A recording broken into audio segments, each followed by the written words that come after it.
অবস্থা খুব খারাপ। আমার ঘর নতুন ঘর ভেঙে যাচ্ছে। সবকিছু থেকেও যেন কিছুই নেই বন্যা কবলিত এলাকার মানুষগুলো। হঠাৎ বিপদে পড়া সেই মানুষগুলোকে নিয়ে চলছে সোশ্যাল মিডিয়ার অ্যাটেনশন আর ভিউ পাওয়ার বাণিজ্যের ধান্দা। এমনই সব ধান্দায় হাজির হওয়া মানসিক বিকারগ্রস্ত লোকজন পেটের দায়ে হাত পাততে আসা মানুষদের হাতে ত্রাণের একটা পোটলা ধরিয়ে দিয়ে ব্যস্ত হয়ে পড়ছেন ছবি তোলায়। তাই প্রশ্ন উঠছে তাদের উদ্দেশ্য নিয়েও। সাহায্যের নামে কি চলছে বন্যা দুর্গত এলাকাগুলোতে, বিস্তারিত থাকছে বাজ নিউজের প্রতিবেদনে। এবারের বন্যায় সবচেয়ে ক্ষতিগ্রস্ত এলাকা ফেনী। সেখানকার বাসিন্দা রমিজ মিয়া। কয়েকদিন আগেও সবকিছুই ছিল, উচ্চ মধ্যবিত্ত এই পরিবারের ছিল না কোনো অভাবের ছিটে ফোটাও। কিন্তু বন্যায় হঠাৎই সবকিছু শেষ হয়ে গেছে। বিশাল একটা খামার বন্যার স্রোতে ধুয়ে মুছে গেছে। হাতে কিছু টাকা পয়সা থাকলেও জিনিসপত্র কেনার সুযোগ নেই। জানতে পারেন পাশের স্কুলেই ত্রাণ দিচ্ছে একদল তরুণ। উপায় না পেয়ে পরিবারের মুখে দুমুঠো ভাত তুলে দিতে ছুটে যান সেই স্কুলে। যে মানুষটি সারা জীবন মানুষকে সাহায্য করে গেছে, সেখানে গিয়ে সেই তাকেই পড়তে হয়েছে বিব্রতকর পরিস্থিতিতে।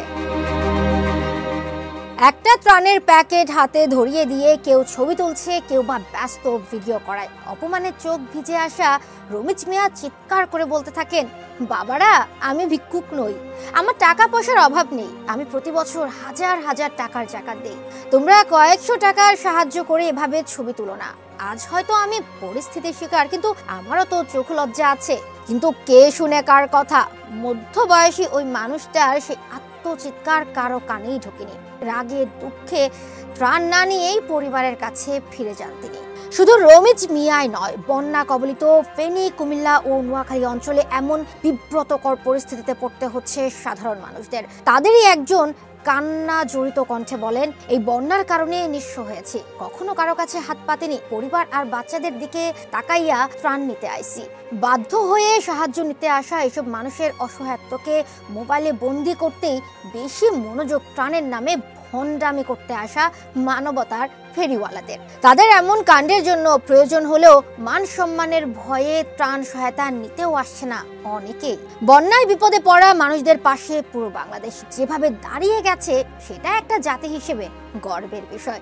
কিন্তু মানবতার ফেরিওয়ালা নামক কিছু লোকজনের কর্মকাণ্ডে সেই গর্বের জায়গাটা নষ্ট করে দিচ্ছে, বঞ্চিত করছে বিপদে পড়া অনেক মানুষকে। এসব নামধারী মানবতার ফেরিওয়ালাদের নিয়ে কমেন্ট বক্সে জানিয়ে দিন মন্তব্য। বন্যার খুঁটিনাটি বিষয়ে আপডেট পেতে বাজ নিউজের সাথেই থাকুন। ধন্যবাদ।